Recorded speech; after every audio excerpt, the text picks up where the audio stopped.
আমি বলবো বয়স্ক রোগী যাদের ক্ষেত্রে অ্যানেস্থেশিয়া রিস্ক আছে তাদের ক্ষেত্রে রেডিওথেরাপি অত্যন্ত কার্যকর একটি পদ্ধতি। আমাদের এই পর্যায়ে আমি একটু আপনার কাছে জানতে চাইব চিকিৎসা সম্পর্কে। এই প্রস্টেট ক্যান্সারের আধুনিক চিকিৎসা যদি আমরা কিছু বলে থাকি সেটা কি আছে আমাদের দেশে? ধন্যবাদ। প্রস্টেট ক্যান্সারের চিকিৎসাকে আমরা মোটা দাগে 3টা ভাগে ভাগ করে থাকি। 1 সার্জারি, 2 রেডিওথেরাপি, 3 হচ্ছে হরমোন থেরাপি বা এর পাশাপাশি যদি কোনো কেমোথেরাপি বা মুখে খাওয়ার ওষুধ হয়ে থাকে। এই 3 আধুনিক চিকিৎসার যদি আমি আলোকপাত করি, আমাদের দেশে এখন প্রস্টেট ক্যান্সারের খুব ভালো সার্জারি হয়। পেট কেটে যেরকম হয় এর পাশাপাশি পেট না কেটেও হয়। হ্যাঁ, রোবোটিক সার্জারি আমাদের দেশে এখনও শুরু হয়নি, খুব শীঘ্রই হয়তো শুরু হবে। কিন্তু রোবোটিক সার্জারি ছাড়াও পেট না কেটে যে ধরনের অপারেশন করা আধুনিক অপারেশন দরকার সেটা আমাদের দেশে হচ্ছে।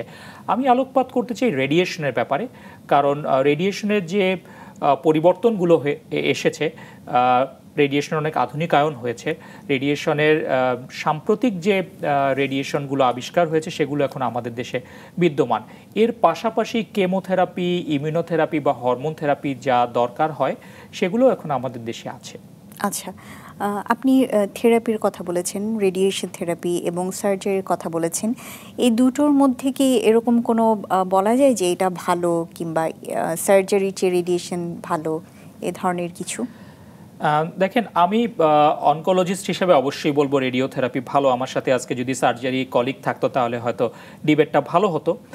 কিন্তু সার্জারির ক্ষেত্রে যে কাটা ছেঁড়ার ভয় থাকে সেইটা রেডিওথেরাপিতে একদমই নেই। এটি একটি বড় ধরনের বেনিফিট। এর থেকেও বড় আরেকটি সুবিধা আছে।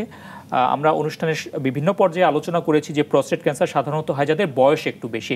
তা আমরা দেখতে পাই যাদের বয়স 60, 70 এমনকি 75 বছরের প্রস্টেট ক্যান্সার ডায়াগনোসিস হয়। এই বয়সে দেখা যায় প্রস্টেট ক্যান্সারের পাশাপাশি তার বয়স বেশি, তার হয়তো ডায়াবেটিস আছে, হাইপারটেনশন আছে, তার ক্ষেত্রে হয়তো অপারেশনটা কিছুটা ঝুঁকিপূর্ণ। সেই ক্ষেত্রে কিন্তু অপারেশনের বিকল্প হিসাবে রেডিয়েশনটা খুব ভালোভাবে কাজ করে, কারণ রেডিয়েশনের এই ধরনের অ্যানেস্থেশিয়ার কোনো ঝুঁকি নেই, কাটাছেঁড়ার কোনো ব্যাপার নেই।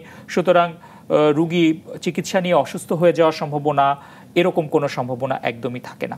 সুতরাং আমি বলবো বয়স্ক রোগী যাদের ক্ষেত্রে অ্যানেস্থেশিয়া রিস্ক আছে তাদের ক্ষেত্রে রেডিওথেরাপি অত্যন্ত কার্যকর একটি পদ্ধতি। এর পাশাপাশি আধুনিক গবেষণায় দেখা গিয়েছে একজন প্রস্টেট ক্যান্সারের রোগীকে যদি অপারেশন করা হয় আর সেই একই ধরনের রোগীকে যদি রেডিওথেরাপি দেওয়া যায় তাহলে কিন্তু দুইটা চিকিৎসার ফলাফল একই রকম। সুতরাং দুইটা চিকিৎসার মধ্যে ফলাফলে কিন্তু একদমই পার্থক্য নেই। 10-15 বছর আগে যদি রেডিয়েশনের কথা বলি তখন দেখা যেত লং কোর্স রেডিয়েশন দিতে হতো, অর্থাৎ রেডিয়েশনের একটা কোর্স শেষ করতে একজন রোগীর 7 থেকে 8 সপ্তাহ সময় লাগতো, অনেক লম্বা সময় লাগতো। এইটা ধীরে ধীরে সময় কমে এসেছে। এখন হর হামেশাই ব্যবহার করা হয় শর্ট কোর্স রেডিয়েশন, অর্থাৎ মাত্র 4 সপ্তাহ বা 20টা রেডিয়েশনে কিন্তু তার সার্জারির বিকল্প হিসেবে প্রস্টেট ক্যান্সারের চিকিৎসা শেষ করে ফেলা যাচ্ছে। এটা শর্ট কোর্স রেডিয়েশন, এটা খুব কমনলি প্র্যাকটিস করা হয় আমাদের দেশে। স্কোয়ারেও আমরা শর্ট কোর্স রেডিয়েশন দিয়ে থাকি, যেটা রোগীদের জন্য কনভিনিয়েন্ট এবং দেখা যায় যে এর ফলাফলও খুব ভালো।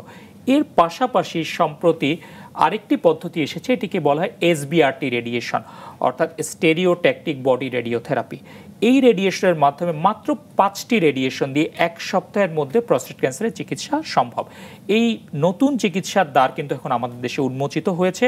আমাদের দেশে এখন প্রস্টেট ক্যান্সারের এসবিআরটি করা সম্ভব, অর্থাৎ যেখানে আমরা 7 সপ্তাহের রেডিয়েশন দিতাম 38টা রেডিয়েশন, সেটা কমে আসলো 20টা, সেটা কমে এখন এসেছে 5টা, অর্থাৎ এই 5টা রেডিয়েশন দিয়ে কিন্তু তার প্রস্টেট ক্যান্সার সম্পূর্ণ নির্মূল করা সম্ভব।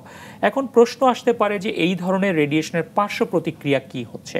দেখেন, সার্জারির ক্ষেত্রে অ্যানেস্থেশিয়ার ঝুঁকি, কাটাছেঁড়ার ঝুঁকি, ইনফেকশনের ঝুঁকি যে যতটুকু থাকছে সে তার কোনোটাই কিন্তু রেডিওথেরাপিতে নেই।